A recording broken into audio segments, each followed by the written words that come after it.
కపూచియన్ Francis సభ గురువు, ఆకాశ మార్గ ప్రయాణికులు, పైలట్లకు పాలక పునీతుడైన పునీత కుపర్తినో యోసేపు గారితో కలిసి ఈరోజు జ్ఞానవాణి శ్రోతలందరికీ శుభోదయ శుభాశిస్సులు.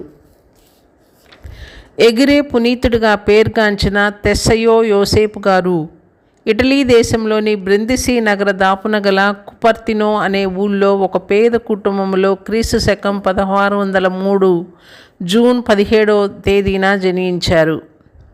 పేదరికం వల్ల వారి తల్లి కుమారుడు యోసేపుని జీవిత భారంగా ఎంచుకొని అలక్ష్యం చేసింది.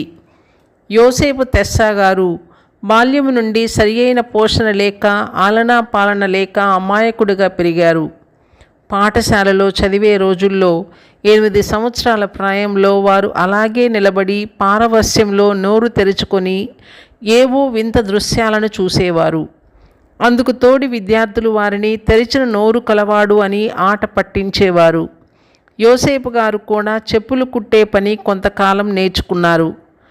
తమ 17వ ఏట కపూచియన్ ఫ్రాన్సిస్ గారి సభలో సభ్యునిగా ప్రయత్నించారు. కానీ అందుకు వారు తిరస్కరింపబడి కేవలం ఒక లౌకిక బ్రదరుగా ఉండటకు మాత్రమే తీసుకోబడ్డారు. కానీ 8 మాసాల అనంతరం వారు నేర్పులేనితనం, తక్కువ జ్ఞానం నెపంతో బ్రదరుగా ఉండటకు కూడా తిరస్కరింపబడి బయటకు పంపివేయబడ్డారు. యోసేపు గారు మాత్రం తన ప్రయత్నం మానలేదు. గ్రొట్టిల్లా పట్టణంలో గల ఫ్రాన్సిస్ సభ వారు మాత్రం యోసేపు గారిని ఒక సేవకుడిగా పనిచేయడానికి చేర్చుకున్నారు.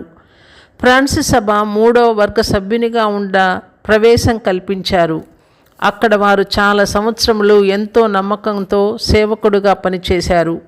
వారి పశ్చాత్తాప పరిత్యాగ జీవితం, విధేయతల ప్రభావం సభ పాలకులను సంతృప్తిపరిచింది. అందువల్ల క్రీస్తు శకం 1625లో వారిని గురుశిక్షణ బ్రదరుగా తీసుకోబడ్డారు. చదువులోనూ ఈ లోక జ్ఞానంలోనూ పెద్దగా ఎదగకున్నా కానీ యోసేపు గారు క్రీస్తు శకం 1628లో పవిత్ర గురు పట్టాభిషేకం ఇవ్వబడ్డారు. అప్పటికి వారి ప్రాయం కేవలం 25 సంవత్సరములు. పరలోక సంబంధమైన జ్ఞానం వారికి అధికంగా ఉండేది. దైవ జ్ఞాన సంబంధ చిక్కు ప్రశ్నలకు సులువుగా సమాధానాలు ఇచ్చేవారు. ఎదుటివారి అంతరంగాలను తెలుసుకునే శక్తి వారికి ఉండేది. పాప హృదయాలను తగు విధంగా హెచ్చరించుండేవారు. యోసేపు తెస్సా గారిలో కొన్ని అద్భుత శక్తులు ఉండేవి. ప్రవచనాలు చెప్పడం, స్వస్థతలు చేకూర్చడం, గాలిలో తేలిపోవడం చేయగలిగేవారు. దాదాపు 70 సార్లు గాలిలో ఎగిరే పక్షిలా వెళ్ళగలిగినట్లు ప్రత్యేక సాక్షులు చెప్పి ఉన్నారు.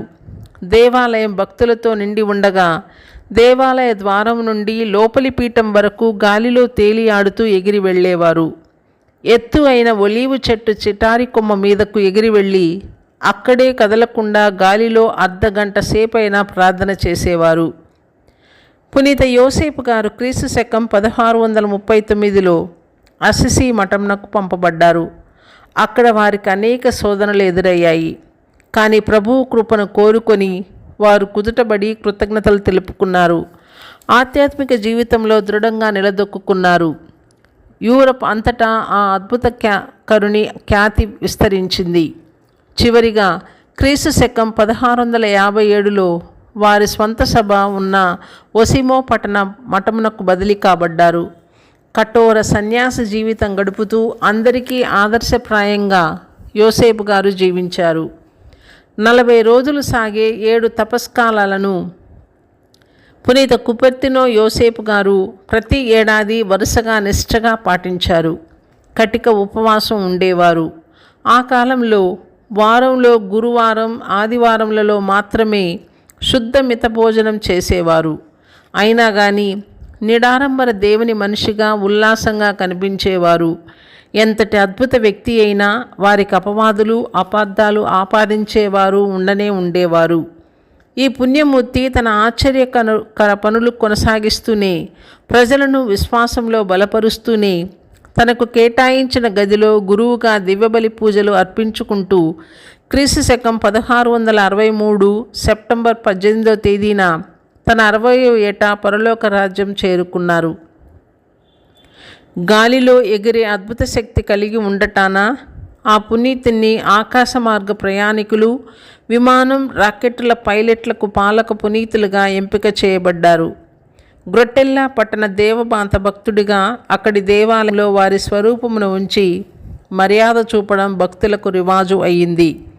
ఒసిమో పట్టణంలో మరణింపగా వారి పరిశుద్ధ శరీరాన్ని ఒక గాజు పెట్టెలో భద్రపరపబడి ఫ్రాన్సిస్ గారి మఠం వారి ఆస్తిగా అక్కడే ఆ పునీతుని పేరిట గల దేవాలయంలో ఖననం చేయబడింది. యోసేపు అనగా కూడుకొనుట, దేవుడు అధికం చేయుట అని అర్థం. ధ్యానాంశం: దేవుని ప్రేమించు. నీ జ్ఞానేంద్రియాలతో కనుగొనలేకపోయినా ఆ ప్రేమెంతో గొప్పగా నిన్ను పాలిస్తూనే ఉంటుంది అని పునీత కుపర్తినో యోసేపు అనేవారు. ప్రార్థన. ఓ పరమ పవిత్ర తండ్రి, పునీత కుపర్తినో యోసేపు గారి వలె మా ప్రార్థనా జీవితం ఆకాశ మార్గ ప్రయాణ సాధన విమానం వలె అంత ఎత్తుకు ఎదిగేలా దీవించమని ప్రార్థించుచున్నాము. ఆమెన్.